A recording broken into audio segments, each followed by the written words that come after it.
Aloha, good morning, Your Honor. Lance Collins for plaintiffs Stop Cane Burning, Trinette Furtado, Sharon Chun, Brad Edwards. The individually named plaintiffs are here, and a number of the members of the organizational plaintiff are seated in the gallery this morning. All right, good morning, everybody. Good morning, Your Honor. Kelly Laporte on behalf of defendant and move on Alexander Baldwin, LLC. Good morning, Your Honor. Dana Barbata, Deputy Attorney General on behalf of the State Hawaii Department of Health. Good morning, everyone. And just give me a second to move these papers over here. Today's the date set for the oral argument on the motion to dismiss filed by defendant Alexander Baldwin and joined in by the director of the department, and of course opposed by plaintiffs. Just to let you know my intention, I'm going to take oral arguments today, and I'm going to rule on the motion on Friday, February 5th at 11:30, if that. Well, Ms. Collins, you're going to be here anyway. You have another case Friday morning.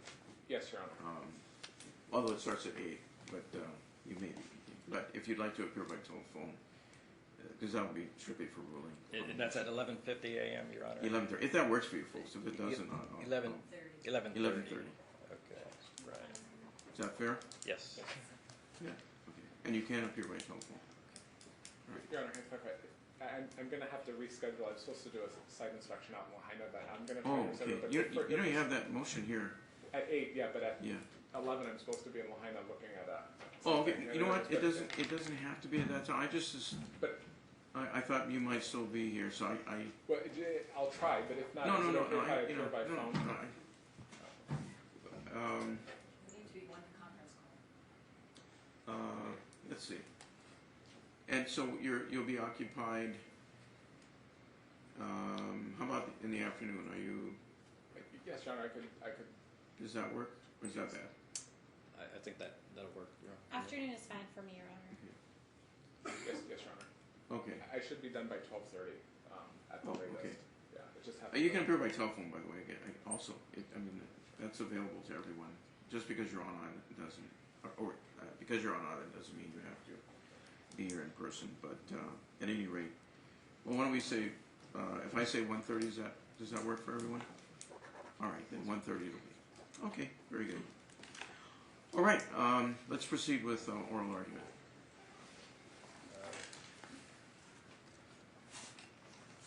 So, Your Honor, A&B has moved to dismiss plaintiff's complaint, and it's as a matter of law because there are just some fatal deficiencies in each of the claims that have been pled. And we'll start with what they're seeking in their complaint, and I'm talking about the amended complaint here, and it says plaintiffs are seeking a judicial declaration that the air pollution control regulatory system that permits open-air agricultural burning is unlawful. And that air pollution control regulatory system is embodied in Chapter 342B,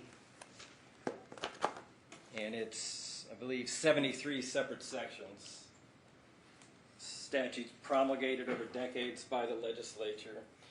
And also, they seek invalidation of the air pollution control regulatory system encompassed in the Hawaii Administrative Rules, Chapter 1160-1.1, and its current embodiment, 243 pages worth of administrative rules that are established pursuant to the Hawaii Administrative Procedures Act with promulgation, public hearing, testimony, review by the governor, in an orderly process seeking, getting, and incorporating the public interest. So they're seeking a declaration to invalidate both, the entire regulatory system, and they're also seeking injunctions. And they want to enjoin, they want this court to enjoin, preventing agricultural burning under any current permits until the director can exercise his authority in a lawful manner. They want to issue another injunction preventing the director, and that's the director of the Department of Health, from approving, renewing, or issuing any further open burning permits. Okay. So it's not just a deck action, it's seeking affirmative declaratory relief to enjoin burning for any current permit holders and any future agricultural burning permit holders. So who are those people? Well, A and B is one of them. Currently, according to Lisa Young in the Department of Health declaration in the reply, there's 144 other agricultural open air burning permit holders. They're not here. And these permit holders are not just on the island of Maui. And these permit holders don't just seek agricultural burning with respect to sugarcane, but they grow produce for vegetables, fruits, macadamia nuts, taro, coffee, and seeds.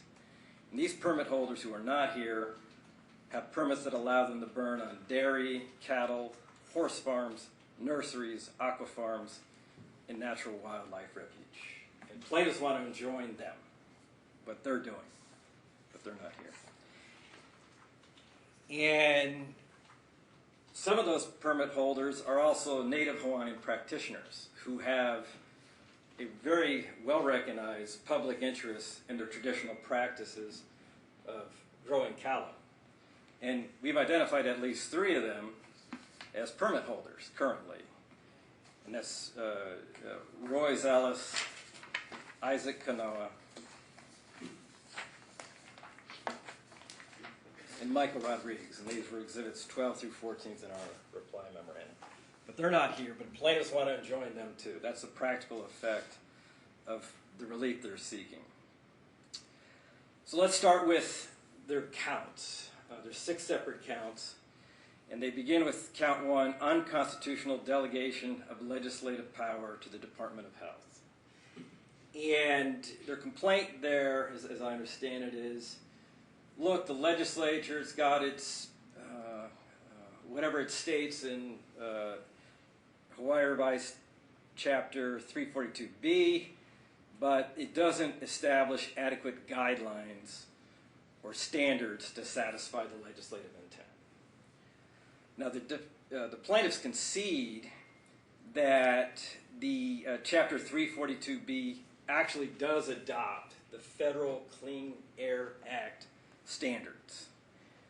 And they're quite detailed, and they are detailed in a large volume in the Code of Federal Regulations. And in fact, the legislative intent of 342B is, at least in part, to comply with the Clean Air Act. So let's look at, this is the central issue, are there adequate guidelines and standards in 342B itself? 342B11 says, no person shall engage in any activity which causes air pollution or causes or allows the emission of any regulated air pollutant. In 342B-3A similarly says the director shall prevent, control, and abate air pollution and the emission of air pollutants in this state. So the 2 key standards in both these restrictions on air pollution are air pollution, as it's defined, and regulated air pollutants. And air pollutants are defined in Chapter 342B as, quote, it has the same meaning as in the Clean Air Act, 42 U.S.C. Section 7602G. And if you turn to the Clean Air Act, it establishes extremely detailed standards for a multitude of air pollutants, and probably the one that is most pertinent here to agricultural burning is, it's called PM 2.5. And under the Code of Federal Regulations, it restricts, in Hawaii, 15 micrograms per cubic meter annual arithmetic mean and 65 micrograms per cubic meter under 24-hour average concentrations measured in the ambient air. And that's actually the secondary standard. There's actually a higher threshold for a primary standard established by the CFR and applicable here in Hawaii under Chapter 342 for primary, and that's to protect human health. Okay, so that's pretty precise. So with the concession that 342B adopts the federal standards, and with the detail in the federal standards, as a matter of law, there are adequate guidelines and standards to satisfy the legislative intent in 342B. And this is similar to other health and safety chapters throughout our statutes. And one, for example, is HRS Chapter 132, Fire Protection. And it empowers the State Fire Council to adopt a state fire code. And its guidelines it gives is for the control of hazardous substances and to control conditions hazardous to life and property. Those are the general guidelines that they give another agency. And that agency, with its expertise, and frequently drawing on federal or other national experts, they refine and define those standards even further. And it, going back to the 1912 case we cited, where the Territorial Board of Health was empowered to define nuisances to protect life and property, or to protect life. And that was sufficient enough because they can ascertain with their expertise those particular nuisances and how to abate them, and to establish regulations to abate those. And so they're given discretion, and these are deemed sufficient guidelines. If we move to count 2, plaintiffs claim that both HRS 342B and the Hawaii Administrative Rules, they violate Article 11, Section 9 in the Hawaii Constitution, which provides, and I quote, "Each person has the right to a clean and healthful environment as defined by laws relating to environmental quality." It goes on to say, "Any person may enforce this right subject to reasonable limitations as provided by law." As we explained in our brief, the Ella Loop case was very clear that while this constitutional provision absolutely does provide a private right of action to plaintiffs, it's a private right of action. It's not to enforce the article itself and the section itself, but it's the private right of action to enforce other laws that haven't been enforced by the agencies charged with this enforcement. But that's not what's going on here. Plaintiffs want to invalidate the law. They want to invalidate the very detailed administrative rules. And so plaintiff's argument is, well, since we've invalidated them because they're unconstitutional, there are no laws for us to enforce under Article 11, Section 9, and the court's presented with a novel question, what to enforce. But it's not novel. The same situation was encountered by the Hawaii Supreme Court in the Luli versus Lewin. And it wasn't because plaintiffs had brought a cause of action and invalidated an established body of law for environmental laws. It's because the Clean Air Act was new and the Hawaii Revised Statute 342B was also new, and they hadn't gotten through the process yet, and it is a slow process to get public input, to establish the administrative rules. And a permit was issued for a geothermal well. Environmental activists brought a suit to prevent and to invalidate the permit. And the court actually held a trial on it, and the court attempted to impose its own standards on, I believe it was hydrogen sulfate. And the result was, when it went up to the Hawaii Supreme Court, it was reversed. And the main reason for the reversal was that's not the way to establish environmental standards. Okay? And the court explained, setting emission standards for air pollutants does not involve merely a scientific assessment, but a balancing of interests. the language of HRS 342B-32 provides for permit issuance in accordance with rules which indicates that the legislature envisioned public input into these matters. It goes on to say, the fact that the appellants in this case had an opportunity to present their views before the circuit court at trial is clearly not an adequate substitute for the rulemaking process required under HRS 342B-32. The appellants, like the plaintiffs here, comprise a small portion of the public. Others may have been interested in providing input in the matter, but may not have been able to intervene in this lawsuit due to a lack of notice or resources. Moreover, fairness to the public, potential applicants for air pollution permits dictates that the rules adopted by DOH be known beforehand. This will enable one to plan and make decisions with certainty. And admonish the circuit court for sitting as a trier of fact and doing its best to balance the interest, but with only a small segment and probably not lacking the scientific input it might have gotten from greater public participation. And the Hawaii Supreme Court was clear that this is not the role of the trial court. So, Article 11, Section 9 only allows for the enforcement of existing law, but that's not what plaintiffs want to do here. You know, the law that exists they want to invalidate, so that does not give them a cause of action as they pled it. Going to count 3, plaintiffs claim that the director has failed to protect the public trust. And in their specific allegations of how they claim the public trust was violated, they recount in paragraph 46 of their amended complaint, the director has failed to consider, protect, and advance the public's rights in air at every stage of the planning and decision-making process in permitting agricultural burning. And that's language, that's key language that's taken from Waiahole 1, talking about the permit issuing process. And they say in paragraph 47, the director has failed to assess the possible adverse impacts agricultural burning has and will have on the state's air.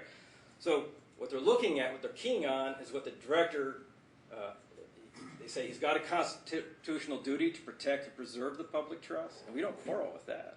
But they say he's failed, or she's failed in this case. And so that is the director's action in failing to fulfill the obligations, the fiduciary obligations under the public trust. But they haven't taken advantage of the administrative remedies, procedures and remedies that are clearly available to them.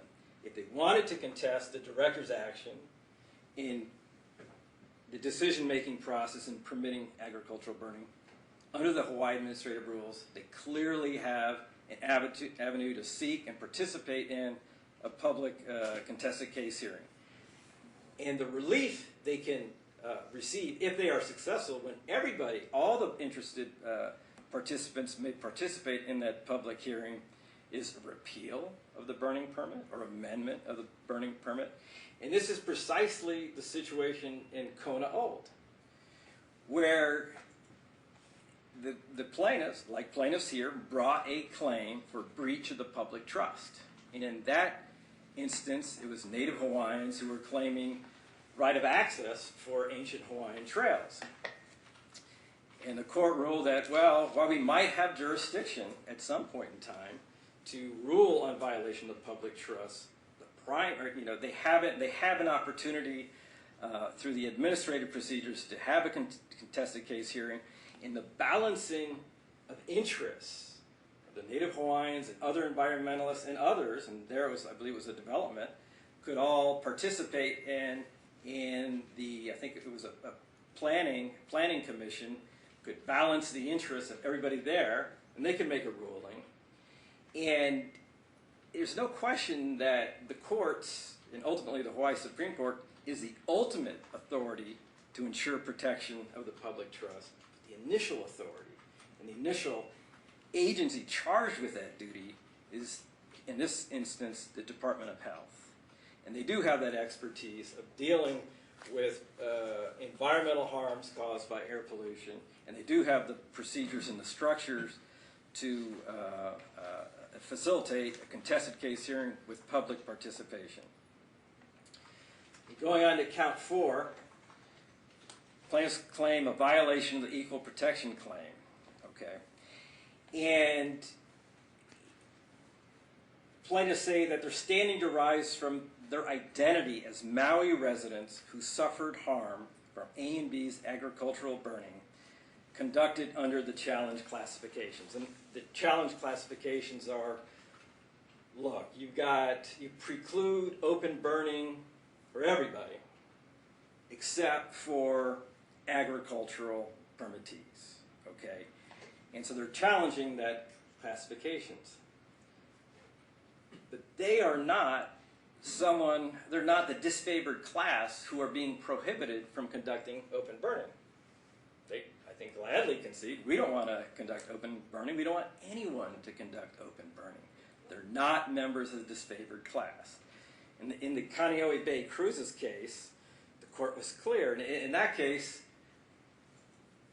tour operators who rented Thrillcraft objected to legislation which banned Thrillcraft in Kaneohe Bay and other waterways because of oral pollution, except for, or banned commercial Thrillcraft, private you could do, on weekends and holidays. And one of the arguments that one of the tour operators made was like, look, we're getting harmed. A lot of our clientele is Japanese, and this is an invidious discrimination against the Japanese. The court said, no, you're not Japanese. You may be harmed. You know, you're claiming harm, as the plaintiffs are here from the challenge classification, but you're not part of the disfavored class. And the court was clear, you can't assert a claim for violation of equal protection vicariously. And even if they did have standing to challenge the classification as they claim here, then it would go to a next analysis, and that is there a rational relationship for the legislature or the Department of Health to make a distinction to say, look, we're going to ban all open burning except agricultural burning. And again, if you go back to Kaneohe Bay Cruises, you can. It doesn't have to be an all or nothing approach. It can be a prudent and measured response to the perceived problem. And there's got to be a balancing of interests. And in fact, one of the interests in the Hawaii Revised Statute Chapter 344, Environmental Policy, which plaintiffs claim we didn't consider, one of the guidelines is under Section 344-4(5)(b). And that is, the agencies must promote and foster the agricultural industry of the state. So again, it's not an all or nothing approach. They've got to balance these interests and come up with a measured approach. And certainly, banning all open burning and allowing agricultural burning is rational. Going to their count 5, violation of HRS Chapter 344, the Hawaii Supreme Court was clear in Molokai Homesteaders, where plaintiffs, like plaintiffs here, sought to invalidate an agreement made by an agency that they contend, like plaintiffs contended here, that look, when this agreement was made, you didn't consider these environmental guidelines, and the court was clear in that.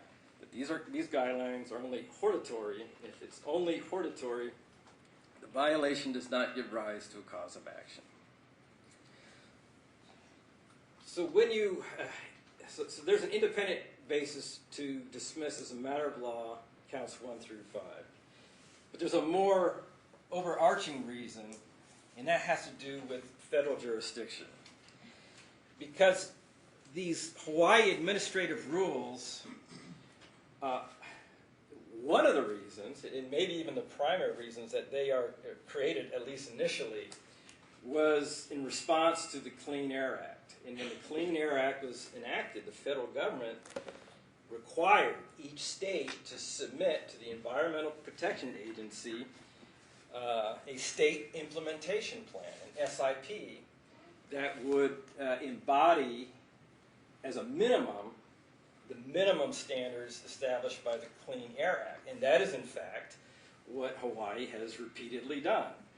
It has created the Hawaii Administrative Rules. It includes the minimal standards of the Clean Air Act. And then, of course, it supplements it with its own additional standards, which are also contained in here.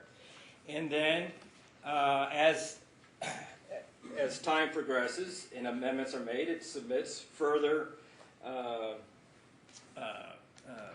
revisions, and it's in total Hawaii Administrative Rules under 60-1.1 to the EPA for review and approval, as it did here.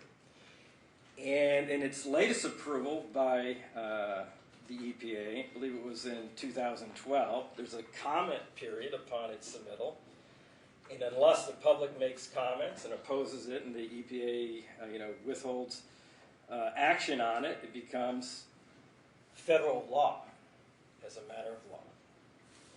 And there were no comments submitted to it. It is federal law now. And I know in plaintiffs' opposition memorandum, they say, well, certain people submitted comments to an FIP, and that was a federal implementation plan for haze reduction at national parks. Had nothing to do with this SIP, and none of the comments were submitted by the May 12, 2012 deadline. So this is federal law. Now again, plaintiffs seek to invalidate this entire SIP. They seek to invalidate federal law. And federal courts are clear that any lawsuit that, as a practical matter, if the relief sought would, and I quote, dismantle the SIP's primary enforcement apparatus, the suit is subject to the Clean Air Act and must be brought in the federal United States Courts of Appeals, and here would be the Ninth Circuit. It makes sense. Look, if you invalidate 342B and the Hawaii Administrative Rules, the very prohibition against air pollution disappears. That's in 342B-11. No person shall engage in any activity which causes air pollution or causes or allows the emission of any regulated air pollutant. So if the plaintiffs get the relief, there's no air pollution control in this state. There's no Hawaii Administrative Rules to control air pollution in this state. Anyone can pollute all they want. There's no restriction. There's no standards. And as a practical matter, you've invalidated federal law.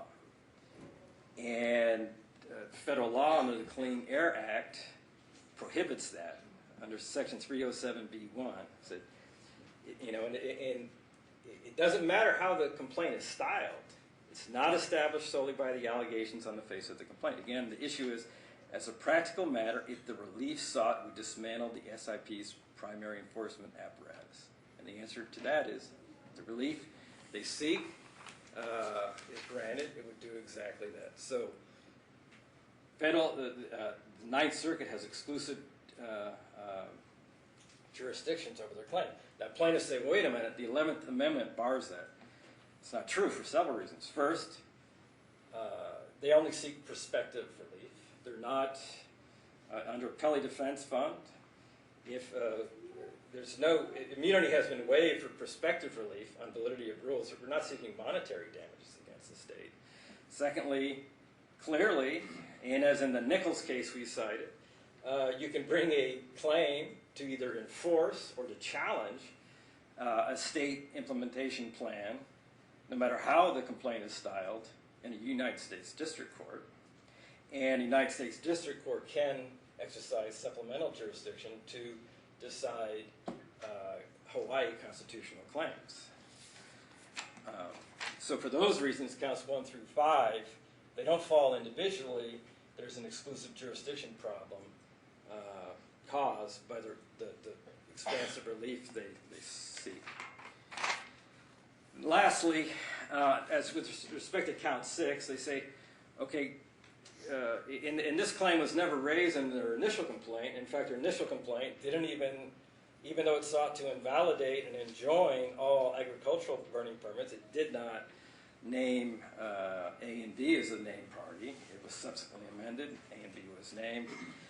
But, and then for the first time they say, wait a minute, in count 6, we're going to assert a new claim, no environmental assessment.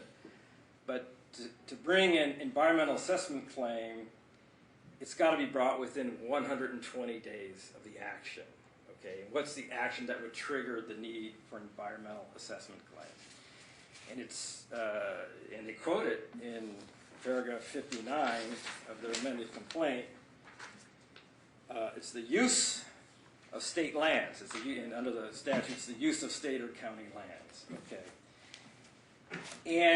But the problem is, the agricultural burning permit did not give A and B permission to use state lands. There are a few fields that A and B has leased from the state for decades that it does get permission from the state through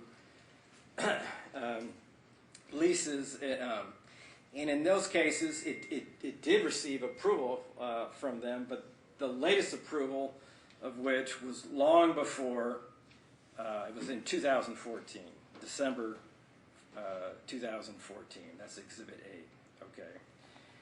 Well, then the plaintiffs say, wait a minute, in its agricultural burning permit application, A and B has got to get consent of the landowner, which is a procedure, and we did, in fact, get that from the state. But again, that's not to consent for using the land. It's simply consent that we acknowledge you're going to conduct agricultural burning on that. Even if that's the standard, it was February 2015, was not within 120 days. And then lastly, they say, well, okay, it's really, the permit was issued on March 6th. We were 126 or 122 days, but it relates back to the filing the first complaint because it's the same common core of facts. But remember, in the first amendment complaint, they never mentioned A and B. They never mentioned an environmental assessment, and they never mentioned the specific agricultural burning permit that they contend for the first time in their amended complaint that was not filed within 120 days of issuing that burning permit. So there's a timeliness argument also for their environmental assessment complaint. Oh, and they also say in their opposition that, well, there's use of, A and B uses county and state lands, and, there's no indication of when they got permission for that. It's like, we're not using county or state lands to burn cane. We use, certainly, as most private parties will do, use county and state lands, but it's not for the purpose of agricultural burning. So that wouldn't trigger the application. And then finally, with respect to all of the claims, plaintiffs have failed to join indispensable parties, okay? And those indispensable parties are the 100-some-odd other permit holders and prospective permit holders that the plaintiffs seek to enjoin. They're not here. The plaintiffs argue, look, the absentee permittees will not be affected by plaintiffs' lawsuit. I think they will. They seek an injunction preventing agricultural burning under any current permits. Paragraph 2 of their prayer for relief, paragraph 3. They seek to enjoin the director from approving, renewing, or issuing any further open air burning permits. They will be affected. Secondly, the plaintiffs argue the absent permittees do not have a legitimate interest in their permits if they were wrongfully issued. I believe, certainly beginning with the Native Hawaiian practitioners who have a recognized public interest in conducting their practices, that they do have a legitimate interest in maintaining their practice. They're not here. I also maintain that A and B and other permit holders who also have obtained permits for decades and rely on those permits, that they do have a legitimate purpose in that. And the interest is so legitimate, that's why the administrative procedures call for a contested case hearing if an applicant is denied, because they've got a legitimate interest in it. And they can go through the public hearing, have everybody weigh in, and then reach a decision following the contested case hearing. Then lastly, A and B says lastly, the plaintiffs say, look, A and B can adequately represent all of the absentee permit holders. Wait a minute. Number one, we weren't even named in the initial lawsuit. Now we are. We're named. We're here. We will certainly do our best to represent A and B's interests. But we are not, rightly so, going to represent the interests of other people who have very different interests than we do. So for all those reasons, indispensable parties are not here. They're absent, and the court should not proceed in their absence. Thank you, Your Honor. Thank you. You joined in the motion. Is there anything you want I have nothing to add to that presentation, Your Honor. Mr. Collins. Thank you, Your Honor. I'm not going to repeat everything that we had in memorandum in opposition. I'm going to focus in on addressing points that were raised in the replies that I think may need some additional explanation, and also some of the points that were raised in oral argument today. The first issue has to do with the state implementation plan for the Clean Air Act. Now, the state implementation plan is a very important part of protecting the public's right to a clean and healthful environment. Plaintiffs are not asking to invalidate the state implementation plan. There's nowhere in the complaint that it asks that the state implementation plan be invalidated, and in fact, the injunctive relief that they are seeking would not be complete relief unless the state implementation plan remained in force after the invalidation of Chapter 342B and or the administrative rules at Chapter 1160.1. The state implementation plan is based on the administrative rules and Chapter 342B. However, the state is always free to change Chapter 342B and the administrative rules. And what is the consequence of when they do that? The consequence of when they change those is that as long as it exceeds the minimum standards of the Clean Air Act, those are valid until the EPA makes a final determination about whether or not they should be incorporated into the state implementation plan. And so, and defendants acknowledge that that is how the state laws interact with the state implementation plan that the EPA approves, because in footnote 3, page 14 of the memo in support of the motion, the defendants say, notwithstanding the December 20th, 2011 amendments to HAR Chapter 11-60.1, the state implementation plan approved by the EPA on April 27th remains valid and enforceable federal law. And that is how the Clean Air Act works. The state implementation plan, once it's approved by the EPA, it is federal law, but that does not foreclose the state from ever amending anything. I mean, it would be an absurd construction of the Clean Air Act to say that suddenly the EPA plays a role in the state legislative process over adopting and repealing and amending state laws or through administrative proceedings. And so the way that the state implementation plan works is the last one approved is the state implementation plan until the EPA says otherwise or somebody challenges the state implementation plan. The injunctive relief that plaintiffs are seeking will only work functionally if the state implementation plan continues until the legislature and or the director have the time to adopt valid and lawful rules or a statute. This was raised in the reply by the state, but is also mentioned today in oral argument.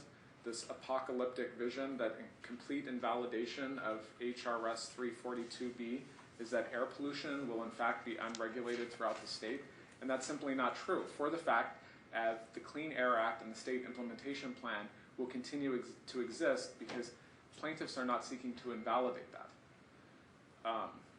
And in fact, a carefully crafted injunction would maintain the status quo to give the legislature, or if only the rules are invalid, the director, the opportunity to adopt lawful and constitutional rules or a statute. Injunctions call the court's equitable powers into play, and I'm going to quote two cases in equity that I think characterize the kind of injunctive relief that plaintiffs are seeking. The first is in Mutual Telephone versus Nippu Gigi, 24 Hawaii. Equity will not suffer a wrong without a remedy. And the other case is Kawananakoa versus Puahi, 14 Hawaii. It is well settled that if jurisdiction has once been properly assumed, a court of equity will, as a general rule, retain it throughout the litigation until full justice has been done between the parties. So,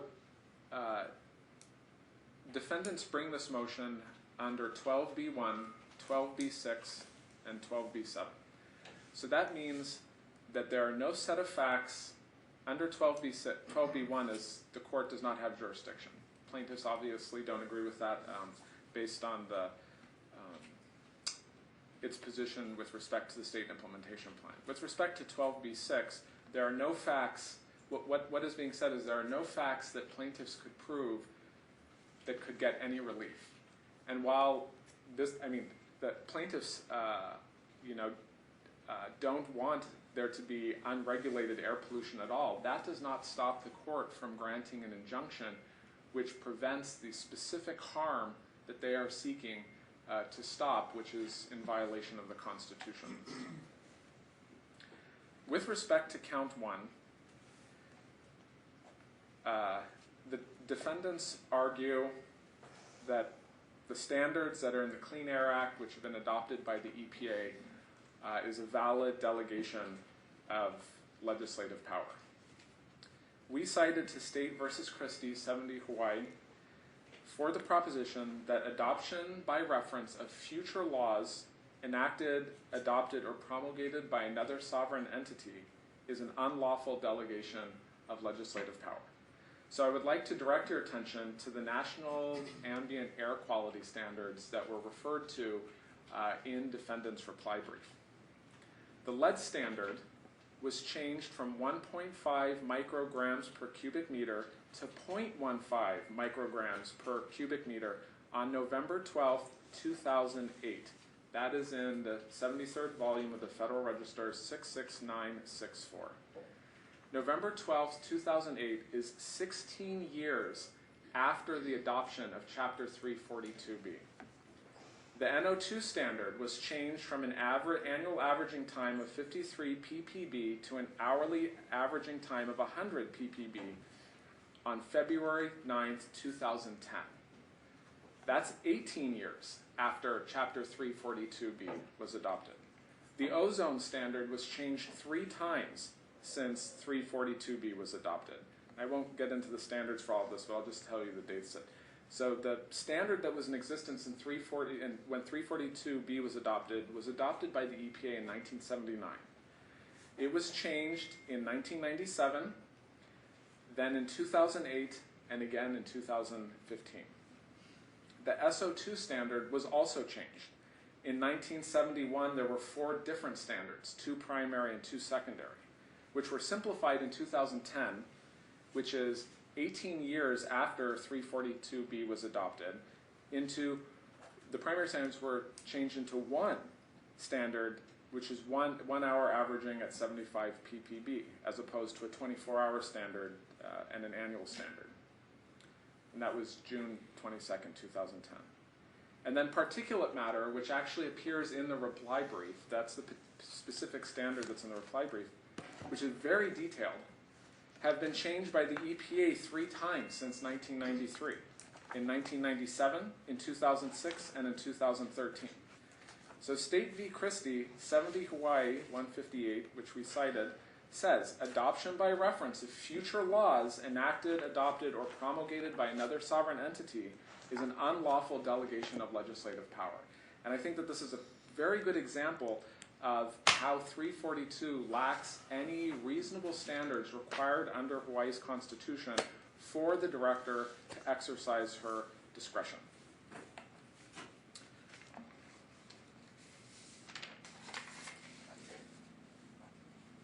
Defendants raise the case of Aluli v. Lewin, which is an excellent case, Your Honor. Aluli stands for the proposition generally that agencies may not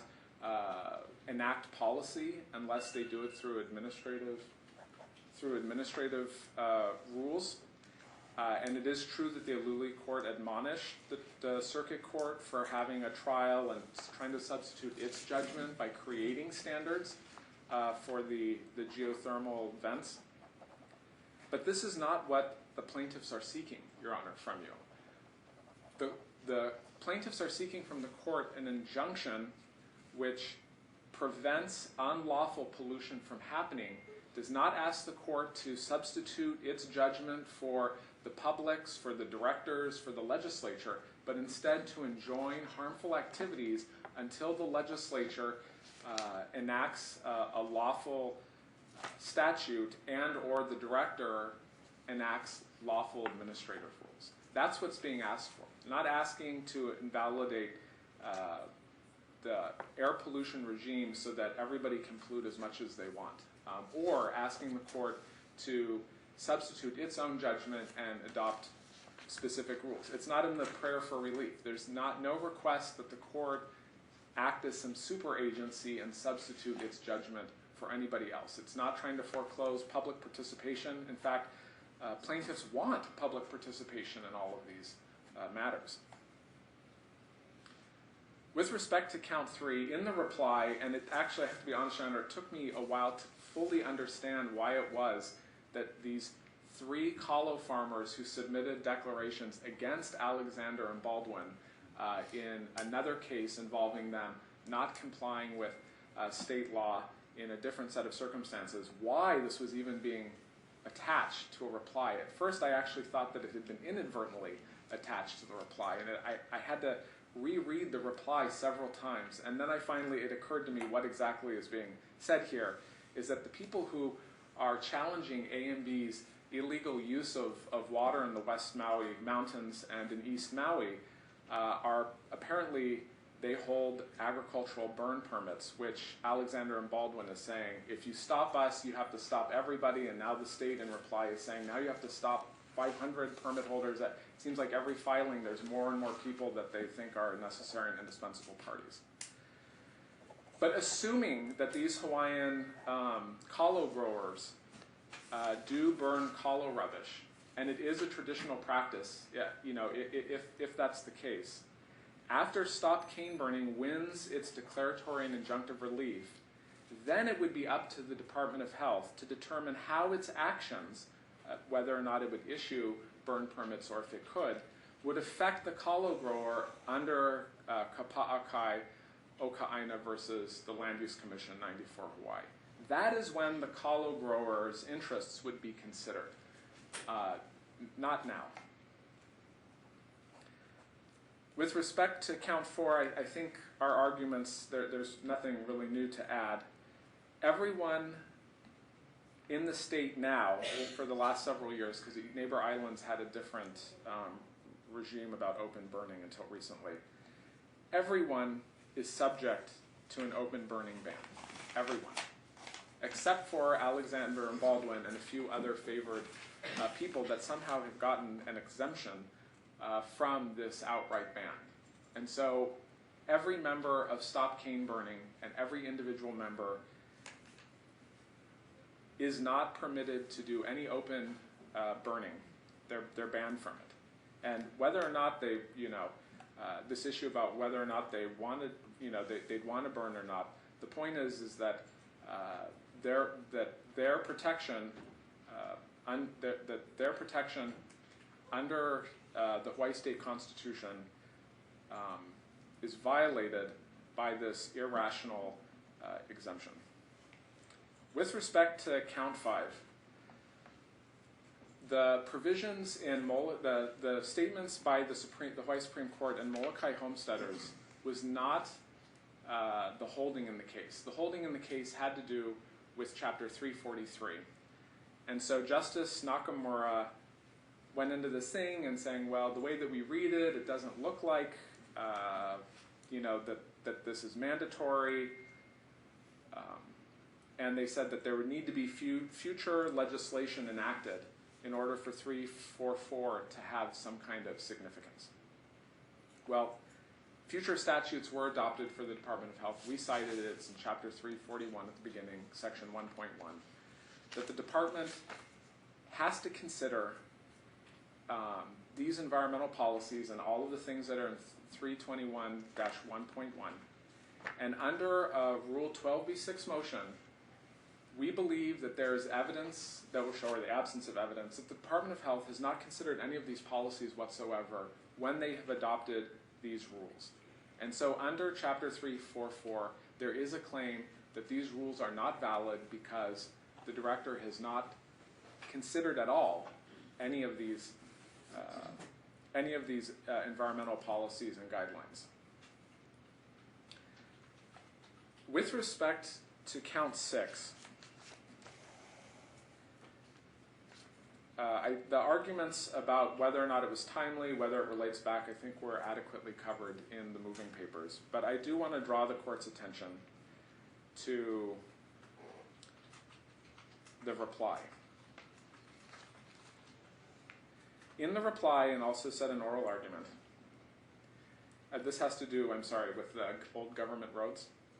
In the reply, the defendants say, no sugar cane is grown or burned on the roads. But I looked at the declarations. There are no declarations presenting any evidence to support that view. In fact, the only evidence that the court has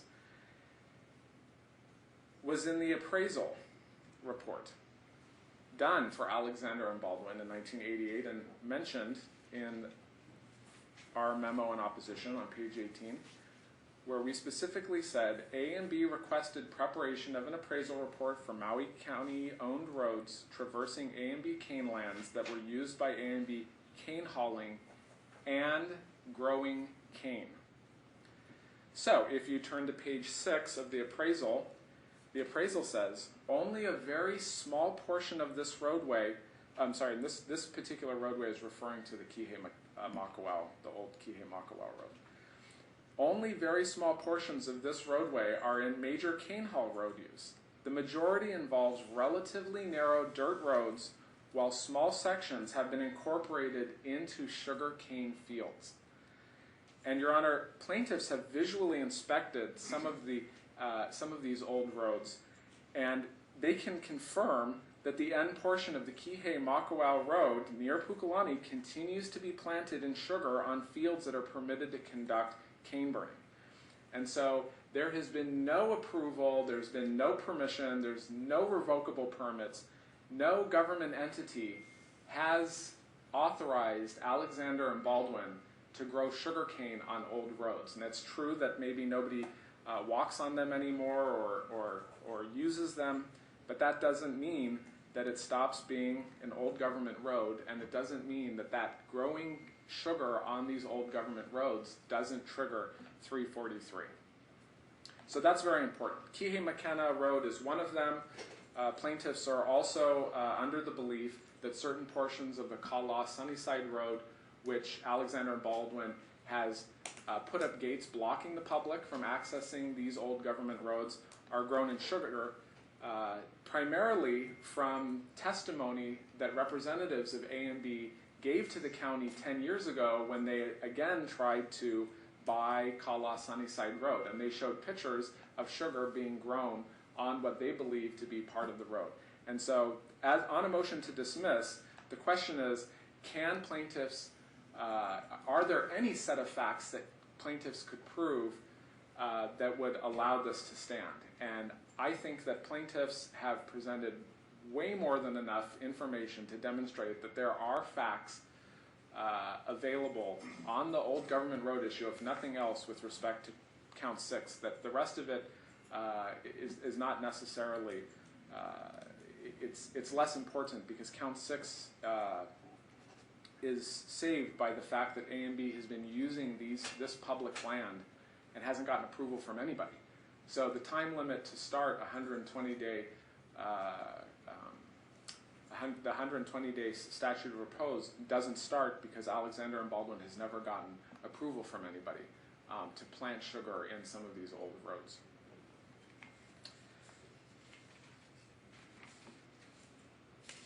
With respect to, this would be the final thing, with respect to the Rule 19 or Rule 12b7 case, In the memorandum in opposition, I think we covered clearly why it is that none of these other permit holders are necessary indispensable parties.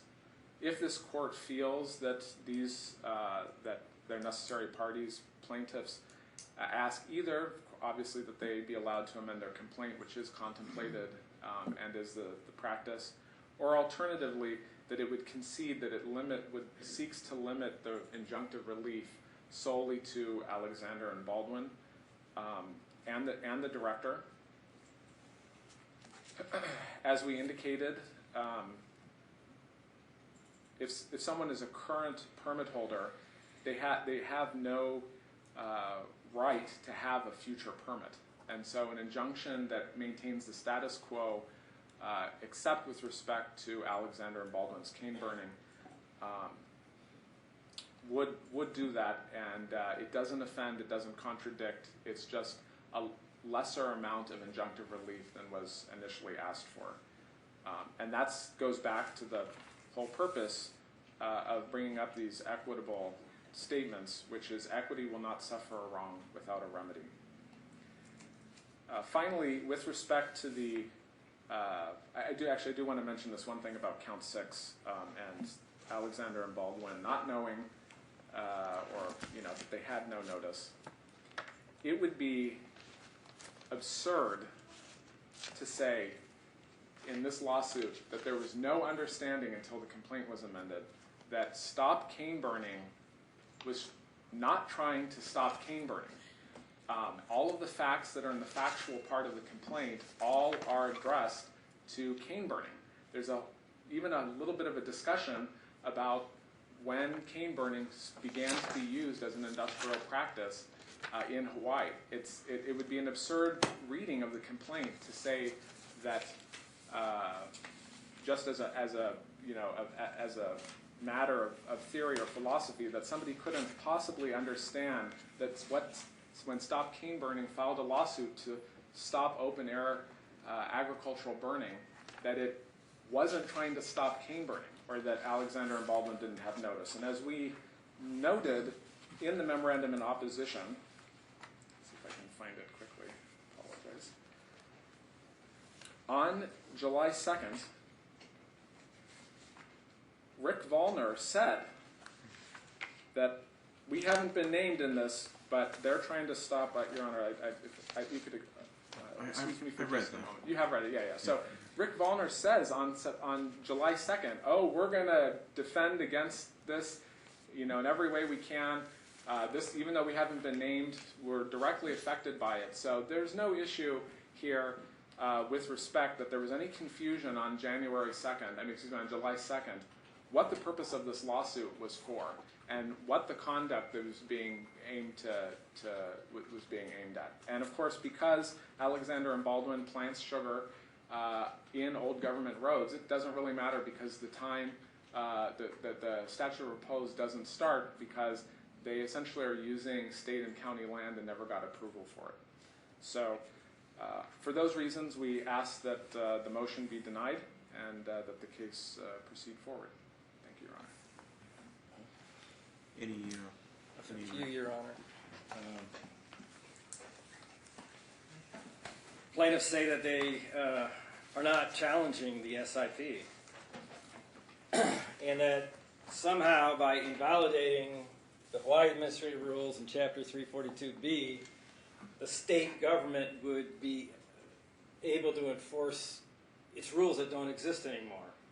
I don't know how that's impossible. They seek to invalidate 342B as unconstitutional.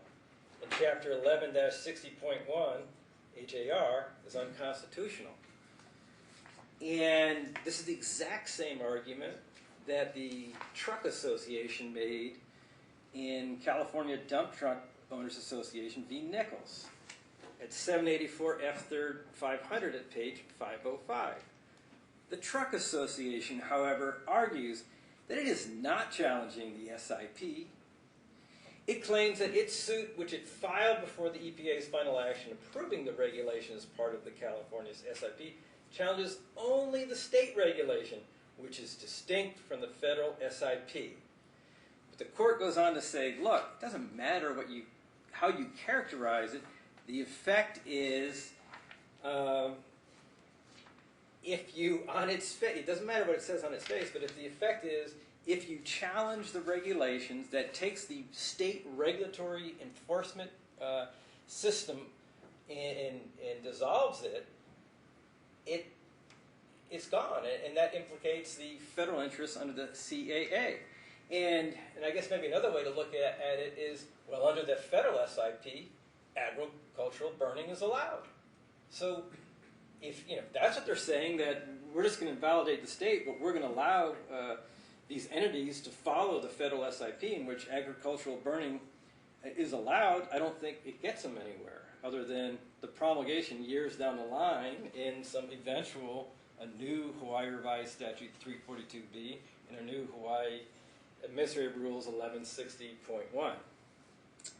With respect to legal standards, prospective legal standards that do change, you bet they do. And in the Lloyd Fry Company versus Utah Air Conservation Committee, talks about why you want that.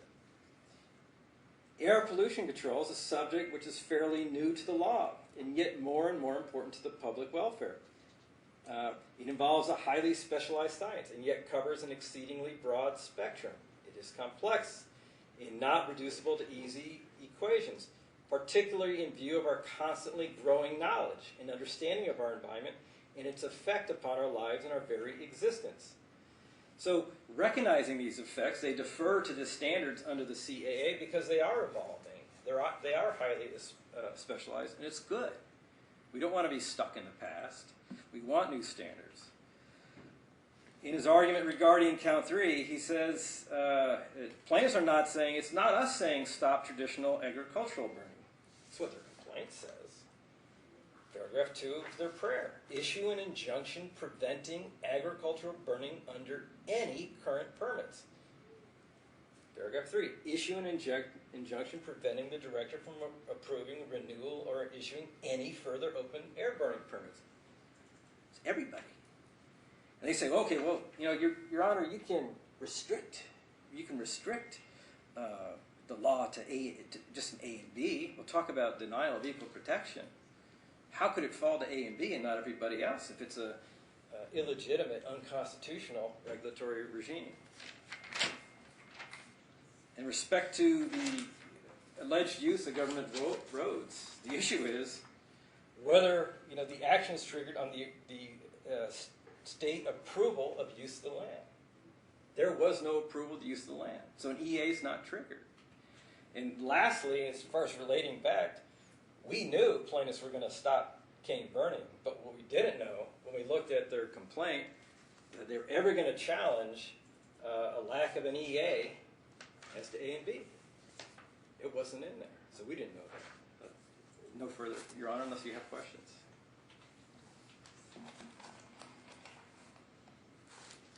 Thank you.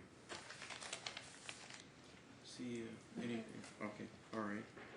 All right, then, thank you very much for your presentation of arguments.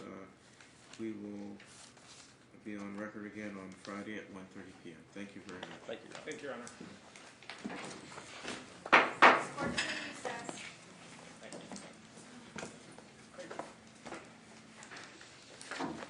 Great listening to you.